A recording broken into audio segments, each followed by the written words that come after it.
एक गांव में करोड़ी मल नाम का एक जमींदार रहता था, जो गांव के भोले भाले लोगों को पैसा देकर उनसे भारी ब्याज वसूलता था और उनके खेत पर कब्जा भी कर लिया करता था। उसकी पत्नी मंजरी एक मूर्ख स्त्री थी।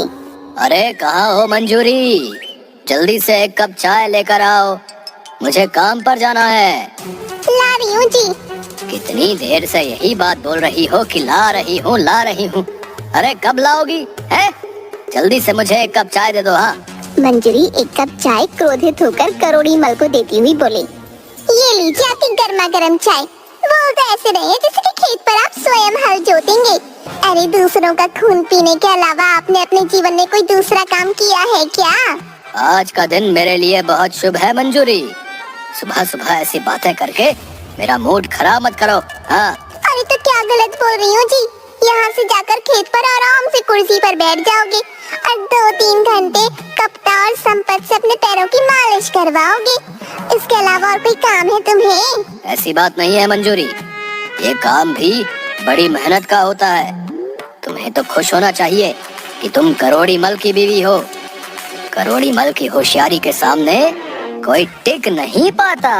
हाँ।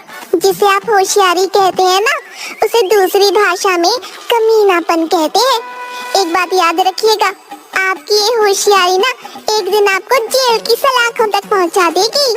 करोड़ी मल क्रोधित होता हुआ अपनी पत्नी से बोला, मेरी होशियारी मुझे जेल तक पहुंचाए या ना पहुंचाए, लेकिन मुझे पूरा विश्वास है कि तुम्हारी मूर्खता मुझे किसी दिन जेल की सलाखों तक जरूर पहुंचा देगी। इतना बोलकर करोड़ी मल अपने दोनों नौकरों की ओर देखकर बोला, ए कप्ता, ए संपत, ए ऐसे क्या देख रहे हो रे?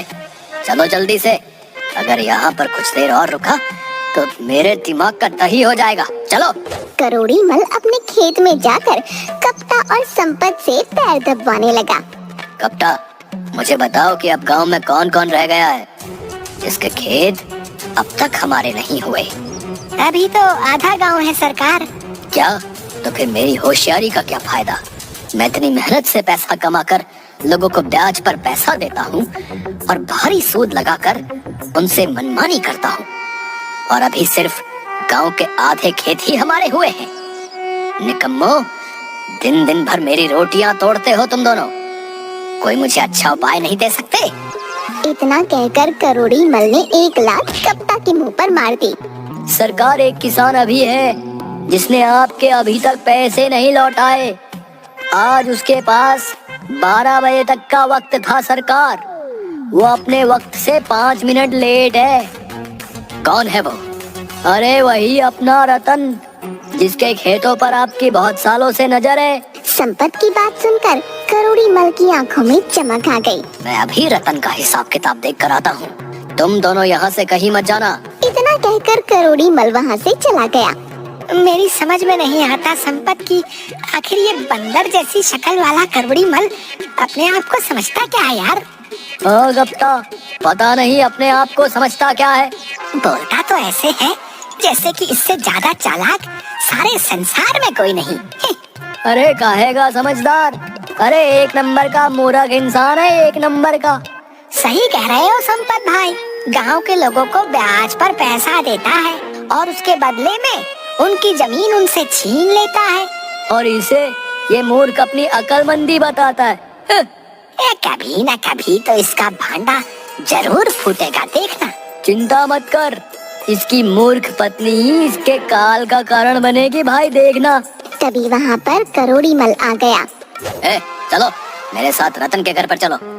इधर रतन अपनी पत्नी के साथ बैठा खाना खा रहा था।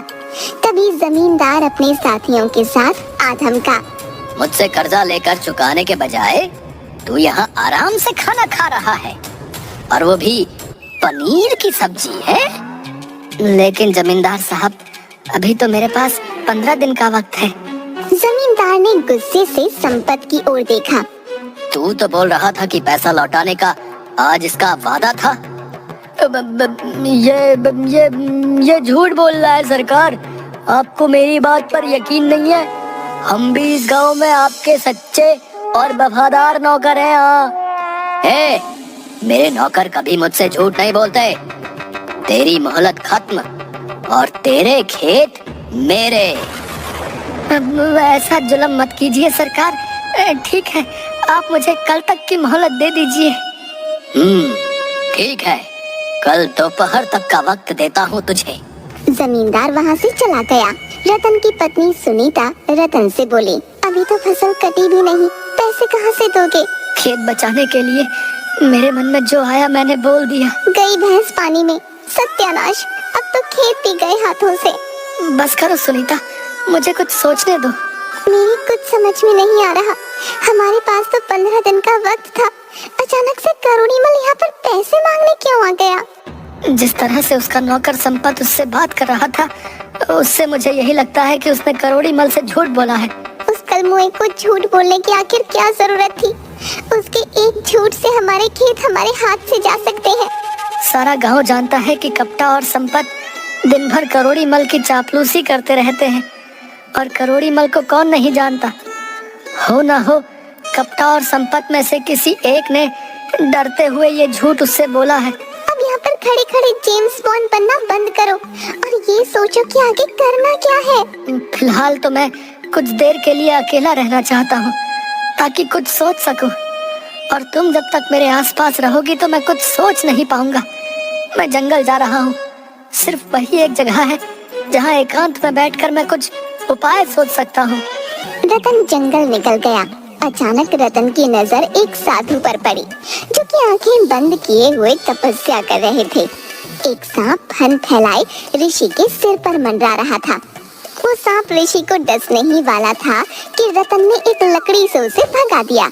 ऋषि की आंखें खुल गईं। ये सांप मुझे डसकर मुझे मार देता।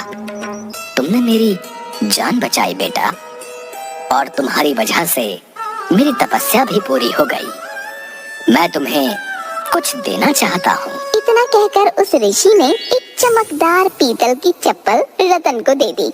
ये क्या बाबा, मैंने आपकी जान बचाई और आप मुझे ये पीतल की चप्पल दे रहे हैं? बाजार में ये कौड़ियों के भाव भी नहीं बिकेगी।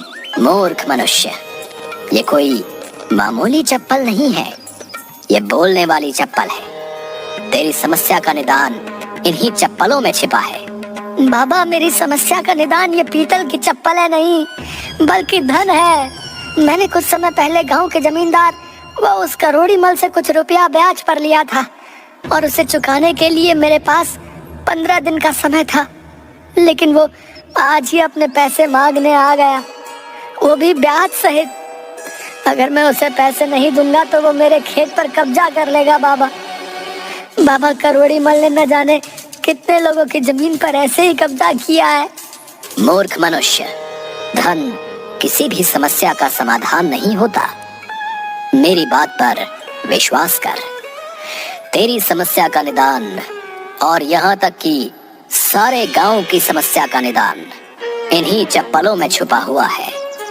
ये बात तुझे कुछ समय बाद स्वयं पता लग जाएगी। बाबा, आप करोड़ीमल को नहीं जानते। अरे, उसकी होशियारी के आगे आज तक कोई नहीं टिक पाया बाबा। चिंता मत कर बच्चा, करोड़ीमल की होशियारी धरी की धरी रह जाएगी मेरी इन बोलने वाली चप्पलों के आगे, जो मैंने तुझे दी है। बाबा, लेकिन ये कहाँ बोल रही हैं? ये तो बड़ी साधारण चप्पल लगती है।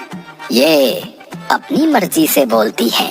समय आने पर तू सब जान जाएगा। चप्पल पहन ले और निश्चिंत होकर अपने घर चला जा। रतन वहाँ से चुपचाप चला गया और अपने घर के बाहर अपने आप से बोला, सुनीता को नहीं बताऊंगा उस बाबा के बारे में, नहीं तो सारे गांव में ढिंडोरा पीट देगी। बोल दूंगा कि मोहन के घर पर गया था पैसे उधार मांगने के लिए, मगर मोहन ने पैसे तो उधार नहीं दिए, ये पीतल की चप्पल मुझे पकड़ा दी। रतन के घर में घुसते ही उसकी पत्नी सुनीता ने सवालों की बौछार कर दी। इतनी देर जंगल में कैसे लग गई आपको? मैं आपका कब से इंतजार कर रही थी। मेरे मन में कितने बुरे बुरे विचार आ रहे थे। आप जानते हैं मुझे आपकी कितनी चिंता हो रही थी। और ये चप्पल आपको कहाँ से मिली? तभी उस चप्पल से रतन की ही आवाज आने लगी, जो उसने बाहर अपनी पत्नी के बारे में बोला था। नहीं बताऊंगा, नहीं तो तुम सारे गांव में ढिंडोरा पीट दोगी। ये सुनकर सुनीता का गुस्सा 7वें आसमान पर पहुंच गया। क्या कहा तुमने? तुम्हारी हिम्मत कैसे हुई ये बोलने की? सुनीता, ये मैंने नहीं बोला। तो फिर किसने बोला? मुझे क्या मूर्ख समझा है? रतन ने सारी घटना सुनीता को बता दी। सही बोल रहे हो, मुझे कुछ लगा ही था कि आवाज इन चप्पलों से आई है। वैसे भी साधु महाराज ने कुछ सोच कर ही बोला होगा। चलो अब सो जाओ। अगले दिन रतन जमींदार करोड़ी मल के खेत में चला गया। अरे क्या बात है रतन, इतनी जल्दी तुमने पैसों का इंतजाम कर लिया? नहीं करोड़ी मल जी, मैं आपसे बहुत जरूरी बात करने के लिए आया हूँ। अब मेरे इतने बुरे दिन आ गए कि मैं तुमसे जरूरी बात करूँगा। है, जल्दी बोलो, मुझे बहुत जरूरी काम से कहीं जाना है। करोड़ी मल जी, अगर आप मुझे कुछ दिनों की और मोहलत और दे देते तो मेरे लिए अच्छा हो जाता। ये बात तो तुमने बिल्कुल सही कही है, तुम्हारे लिए बहुत अच्छा होता, लेकिन मेरे लिए ये बिल्कुल भी अच्छा नहीं है, समझे? मैं आपकी बात का मतलब नहीं समझा। अब मैं इस मूर्ख को कैसे समझाऊं कि मैं इसकी जमीन का सौदा एक बहुत बड़े बिल्डर से करके आ गया हूँ और आज उस बिल्डर के जरिए मुझे बहुत भारी रकम मिलने वाली है। अब नहीं रतन, मेरी जुबान से निकले हुए शब्द तीर की तरह हैं। मैं तुम्हें अब और मोहलत नहीं दे सकता। तभी करोड़ी मल की नजर रतन की चप्पल पर पड़ी। मुझे देने के लिए तुम्हारे पास पैसे नहीं हैं, है? लेकिन पहनने के लिए ये पीतल की चप्पल जरूर है। करोड़ी मल जी, ये चप्पल मेरी नहीं है, लेकिन अब मेरी नजर इस पर पड़ गई है तो ये मेरी ही हुई। लाओ, इसे मुझे दे दो। ये चप्पल सिर्फ मेरे पैरों को शोभा देगी। लेकिन मेरी बात तो सुनिए, ये चप्पल। कपटा, संपत, छीन लो इस रतन के पैरों से चप्पल। आज शुभ काम करने में यही चप्पल पहनकर जाऊंगा। कपटा और संपत ने वो चप्पल रतन से छीन ली और उसे मार कर वहाँ से भगा दिया। करोड़ी मल ने वो चप्पलें पहन ली। ओफो, चप्पल पहनते ही मुझे तो जोरों से आने लगी भाई। बाथरूम के बाहर करोड़ी मल ने वो चप्पलें उतार दी। उसके बाथरूम में घुसते ही कपटा और संपत ने उसकी बुराइयां फिर से करना शुरू कर दी। अरे यार संपत, इस सेठ की चापलूसी करते करते यार मैं तंग आ गया हूँ यार। सही कहा यार, एक तो दिन भर इसकी चापलूसी करो है और ऊपर से इसकी मार भी खाओ यार, है? किसी दिन साले को चाय में ना जहर देकर इसको जान से मार दूंगा यार मैं। सही कहा यार, है? भगवान खुश होकर हमारे सारे बुरे कर्मों को माफ कर देगा यार। तभी करोड़ी मल बाथरूम से बाहर आया। वो दोनों चुप हो गए। सेठ ने जैसे ही चप्पलें पहनी, अचानक वो चप्पलें कपटा और संपत की आवाज में बात करने लगी। अरे यार संपत, है? इस सेठ की चापलूसी करते करते तो मैं तंग आ गया हूँ। सही कहा यार, एक तो दिन भर इसकी चापलूसी करो और ऊपर से इसकी मार भी खाओ। किसी दिन साले को चाय में जहर देकर इसे मैं जान से मार देंगे। नमक हरामो, है? तो तुम मेरे बारे में ये सोचते हो? मैं अब तक अपनी आस्तीन में सांपों को पाल रहा था। इसका मतलब ये जादुई चप्पल है। इतना बोलकर जमींदार ने कपटा और संपत को पीट कर भगा दिया और अपनी पत्नी मंजूरी के पास आकर बोला, सुनो मंजूरी, आज घर पर एक बिल्डर आने वाला है गाँव की जमीन खरीदने। वो वहाँ पर कोई प्लांट या बिल्डिंग बनाना चाहता है। तुम चाय नाश्ते में कोई कमी नहीं रखना, वो बहुत मोटी रकम लेकर आने वाला है। आपकी होशियारी का भी कोई जवाब नहीं है। उस मूर्ख को तो ये भी नहीं पता होगा कि जो जमीन वो खरीदने आ रहा है वो जमीन तुम्हारी है ही नहीं, बल्कि उन गांव वालों की है जिन्हें तुमने थोड़ी सी रकम दी थी और बदले में भारी ब्याज लगाकर उनसे उनकी जमीनें छीन ली। उसे तो ये पता ही नहीं है कि तुम इंसान की खाल में छुपे हुए भेड़िए हो, जिसने गरीबों का खून चूस चूस कर इतनी दौलत कमाई है। चुप हो जाओ मंजूरी, चुप हो जाओ। दीवारों के भी कान होते हैं। ये बातें अभी बोलनी जरूरी है क्या? कुछ देर बाद वो बिल्डर आ गया। जमींदार उस बिल्डर की चापलूसी करने लगा, मगर अचानक वो चप्पलें सेठ करोड़ी मल की पत्नी की आवाज में बोलने लगी। जी, उन्हें तो ये पता ही नहीं है कि गांव की जमीनें तुम्हारी है ही नहीं, बल्कि उन गांव वालों की है जिन्हें तुमने थोड़ी सी रकम दी थी और बदले में भारी ब्याज लगाकर उनसे उनकी जमीनें छीन ली। उन्हें तो ये पता ही नहीं है कि तुम इंसान की खाल में छुपे हुए भेड़िए हो, जिसने गरीबों का खून चूस चूस कर इतनी दौलत कमाई है। बिल्डर एक ईमानदार इंसान था। उसकी समझ में सारा माजरा आ गया। उसने गुस्से से जमींदार की ओर देखकर कहा, तुम्हें शर्म आनी चाहिए। तुम गांव वालों की जमीनों पर कब्जा कर लेते हो। मुझे ऐसी जमीन पर कोई बिल्डिंग नहीं बनानी जहां पर सैकड़ों गांव वालों की हाय लगी हो। तुम्हें तो जेल में होना चाहिए। ये तो अच्छा हो भाभी जी का, जिनके मुंह से सच्चाई बाहर आ गई। लेकिन मैंने तो कुछ बोला ही नहीं। इतना कहकर बिल्डर ने पुलिस को फोन कर दिया। पुलिस ने जमींदार को गिरफ्तार कर लिया। करोड़ीमल पुलिस के हाथ जोड़ने लगा। मुझे अरेस्ट मत करो थानेदार साहब, मैं सबकी जमीन वापस कर दूंगा। अरे चुप कर, चुप कर। जिन जमीनों को तू वापस करने की बात कर रहा है वो तेरी या तेरे बाप की नहीं है, वे गांव वालों की है। वो तो उन बेचारों को वैसे भी वापस की जाएगी और तू अब सारा जीवन जेल की चक्की पीसेगा, समझ गया? करोड़ीमल की सारी होशियारी धरी की धरी रह गई। रतन खुशी खुशी अपनी जमीन के कागज ले आया। वो अपनी पत्नी को सारी घटना बता ही रहा था कि तभी वो ऋषि प्रकट हो गए। बेटा, मैंने तुमसे कहा था ना कि तुम्हारी और सारे गांव की समस्या का समाधान इन चप्पलों में छुपा है। देखो, इन चप्पलों ने सारे गांव की समस्या का समाधान कर दिया। इतना कहकर वो ऋषि रतन के हाथ से उन चप्पलों को लेकर गायब हो गए।